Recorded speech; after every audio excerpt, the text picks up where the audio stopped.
Jesus offers abundant life. I told you the second day that I got to speak with you that the abundant life is not an easy life. What I want to tell you today is that abundant life cannot be lived alone. You hear that, students? You hear that, leaders? Abundant life cannot be lived alone. We see in this text, Psalm 23, verse 5, you prepare a table before me. And that's so appropriate to the fact that we need community, that we need each other. Who sits at your table? When I was in college, I had 4 best friends, and we would meet and get together every Friday, and we would have a meal together. And it was a time where we would share what God was doing in our lives. It was a time where we would pray. It was a time where we would laugh. It was a time where we would confess our sins. It was a time where we pursued Jesus together. We would sit at a table, and we would eat, and we would pursue Jesus together. Now, one of those friends, one of my closest friends in the world, he was my roommate, got in a relationship with a girl. And you guys, raise your hand, you guys all know that friend. It's like they get in a relationship with somebody, and it's just like, that's not good, right? You know what I'm talking about? It's like everybody in the group knows this is not going to work out. This is not a good fit. It's not even necessarily that she was a terrible person or something. It was just not the right fit. I mean, personally, I wasn't a fan. But anyway, so he gets in this relationship with this girl, and it wasn't like they were doing anything sinful. They actually, and we all kind of thought eventually the relationship will just die out because they're fighting all the time. It's like not a healthy thing. It's not a good thing. And it just didn't. They just kept dating and dating and dating, and then finally one day they got engaged to each other. And we all knew each other really well because we had been living in community for a long time together, telling each other the truth, confessing our sins to each other, telling each other our hopes and dreams and what we wanted God to do in our lives and in the world. And so we really felt this burden for our best friend to marry this girl that could maybe ruin his life. And so we waited, hoping they would break up, and they didn't. A month before the wedding, one of my good friends came to me, and he said, I'm pretty sure we have to go tell our friend Dan he needs to break up with this girl. I was like, it's a month out. I mean, if we tell him that he needs to break up with her, and he decides he's going to go with his girlfriend, his fiancée, instead of us, our friendship is over. Like, we're all in the wedding, and it's like, this is what we're going to say. What do you do? So that morning we drove over, sat him down in his apartment, and I let my friend tell him the truth. And we told him, hey, we love you, and we care about you, and because we love you, and because we care about you, we just think this is not the right thing. And he had the courage to listen to us. And I could call you, I don't have my phone on stage with me, but I could pick up my phone right now and call him and ask him about that. And to this day, he would thank me and my other friend for doing that for him. Because here's the truth. You need each other to live abundant life. Who sits at your table? David's table. We read about this group of men that walked and lived and fought alongside David in 2 Samuel chapter 23. I'm not going to read the text, but in 2 Samuel chapter 23, there's this list of men who sat and lived and fought alongside David. It's his list of mighty men. 2 Samuel 23, chapter 8, through the end of the chapter, chapter 23, verse 8, through the end of the chapter. And in that text, it talks about the people who sat with David. And it tells us about Josheb-Bashebeth. You all know Josheb-Bashebeth, right? Josheb-Bashebeth, who killed 800 people in one day fighting alongside David. It tells us not just about Josheb-Bashebeth, who we all know, but it also tells us about Eleazar, who fought off an army by himself. It tells us about Shammah, the top 3 guys. Shammah was defending the food supply for David's men, and everybody else ran away except Shammah, and he fought the battle and won. These 3 guys, they put their lives on the line for David. They were his top 3. The list goes on. There's 37 names in all in 2 Samuel chapter 23. 37 names, 37 people. But these 3, these were David's top 3, the guys that he trusted more than anyone else. And one day they're sitting around the campfire and They're in this cave, actually, and they're on the run from King Saul, and they're on the run from the Philistines. They're sitting in this cave, talking with each other, and David just kind of wistfully says, man, what I wouldn't give right now for a sip of water from the well at Bethlehem. Bethlehem is where he grew up. It's his hometown. He's just thinking about how great things were, how much he loved the taste of that water in Bethlehem. And he just kind of says offhandedly, that's the best water there is. I'd love to get a taste of that water. And then he goes back to doing whatever it is he's doing. And these three guys, they look at each other and they say, we're going to go get him that sip of water.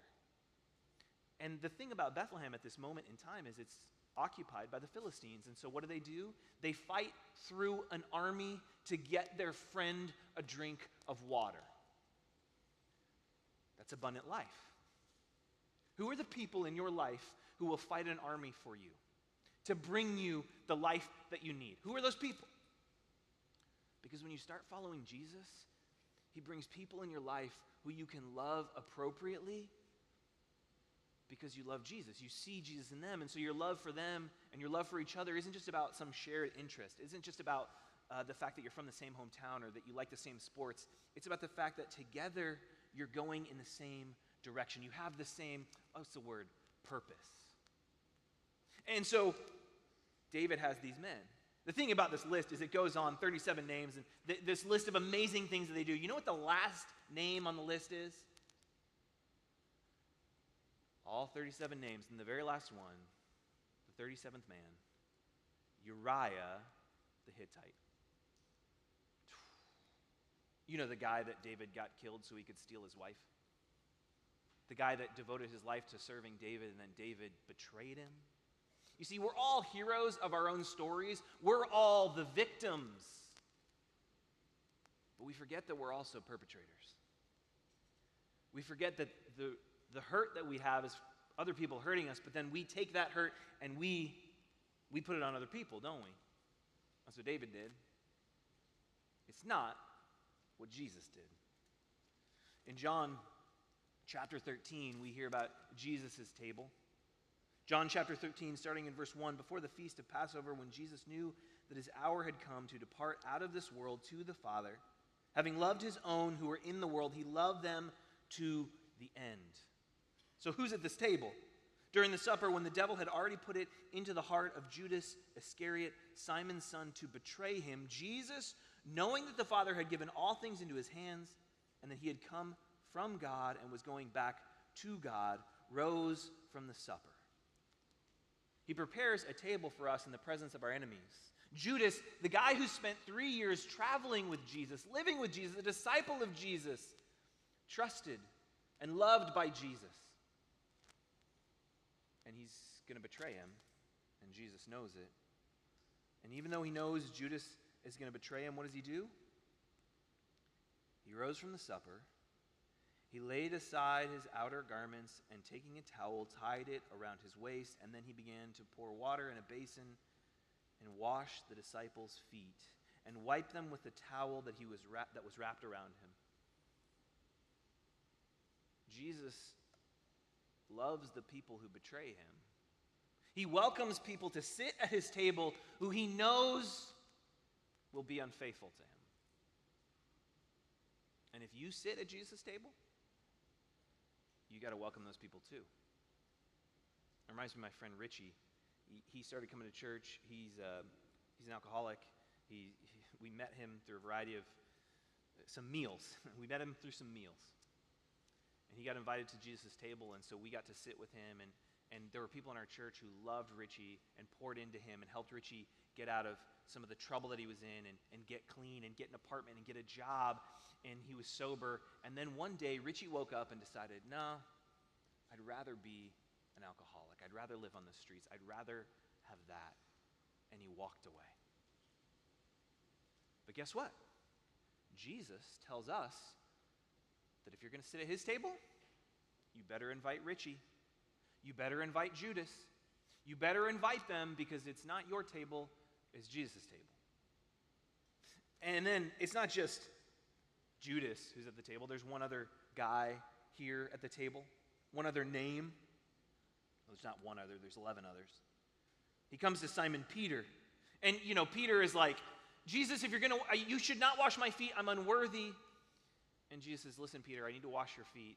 And he says, okay, if you got to wash my feet so that I can have part in you, then I want you to wash me head to toe. You need to make me clean.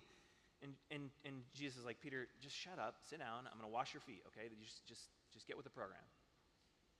And Peter does, and he washes Peter's feet. And Peter is this leader among the disciples. We can make fun of him for this and that, but Peter's the guy who steps out in faith, who steps out in obedience, who when Jesus says, we're going to go here, we're going to go there, Peter's the one who's like, all right, let's do it.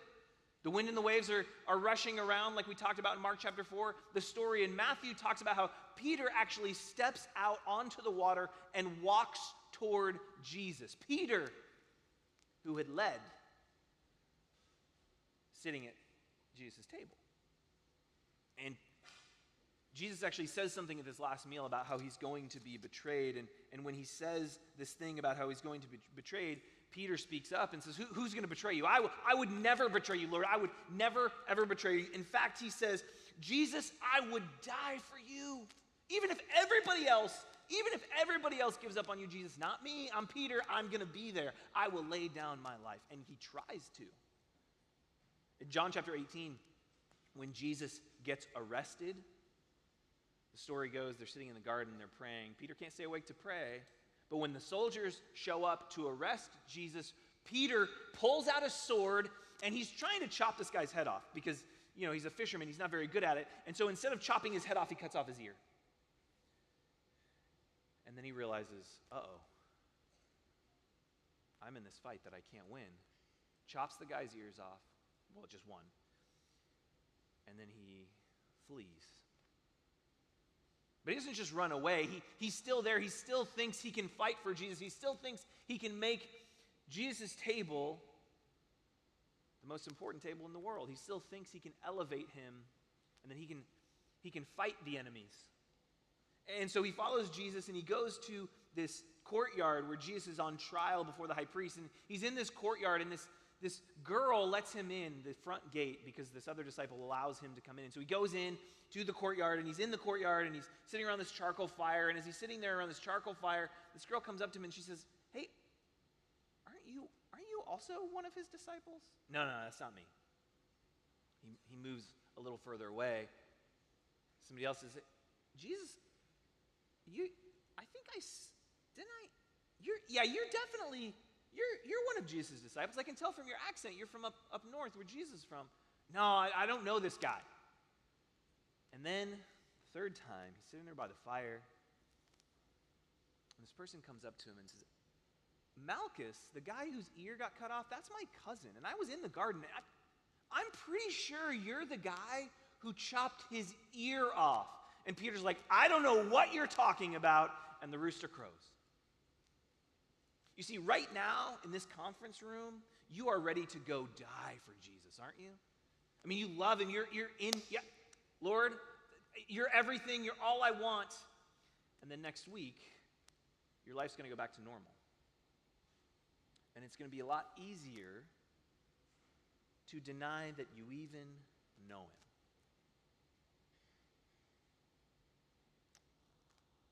And you know what? Jesus still invites you to sit at his table. And that person in your youth group who you just go, when are they going to get serious? Why don't they care? Jesus invites them to sit at his table.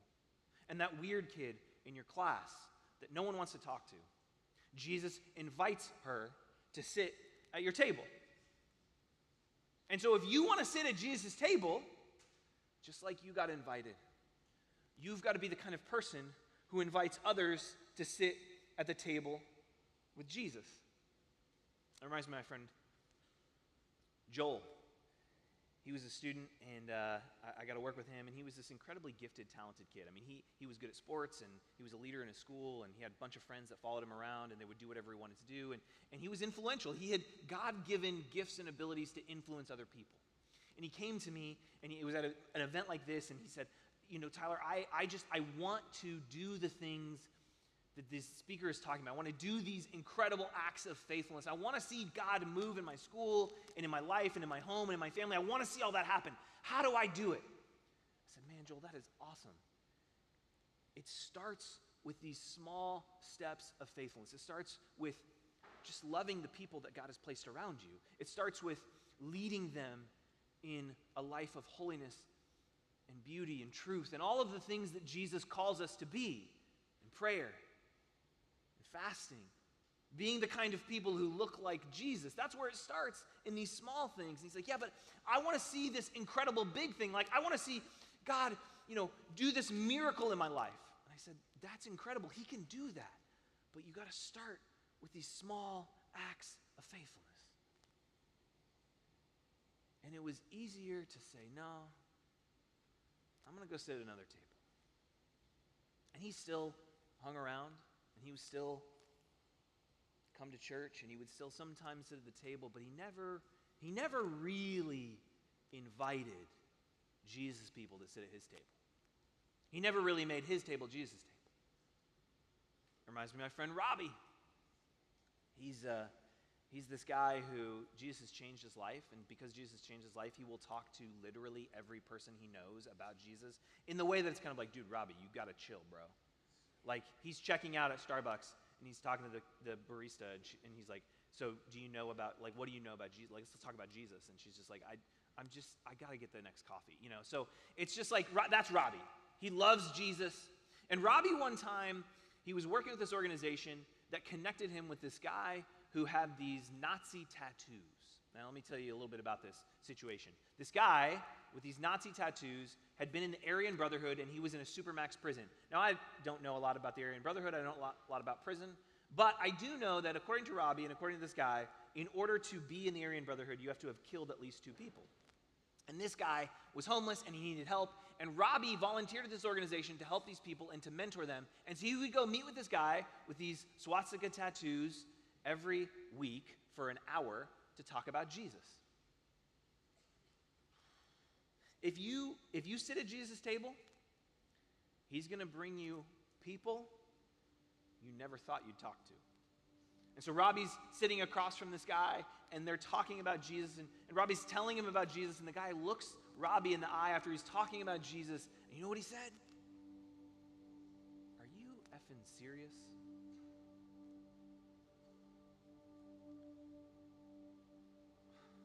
Robbie didn't know what to do. Robbie said, well, do you want me to stop meeting with you? And the guy said, I have to do this.